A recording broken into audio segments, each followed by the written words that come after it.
The fleeing of the disciples was a painful trial and one of the most solitary moments for Jesus, especially during his final hours on earth. This event took place on the night Jesus was arrested in the Garden of Gethsemane. He was praying in agony while the disciples were sleeping. Soon after, Judas Iscariot led an armed crowd, including priests, elders, and Roman soldiers, to arrest him.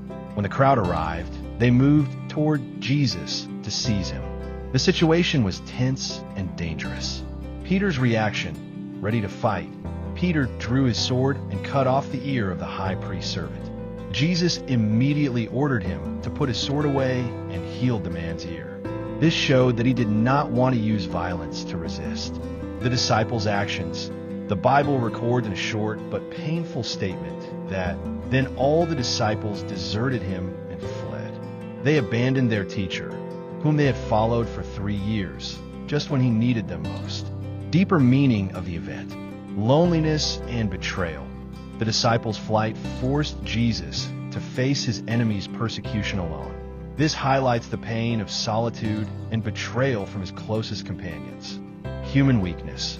This event reveals the weakness and fear of the disciples. Although they had witnessed many of his miracles and teachings, they still lacked the faith and courage to face danger. Fulfillment of Scripture. This also fulfilled the Old Testament prophecy from Zechariah: "Strike the shepherd, and the sheep will be scattered."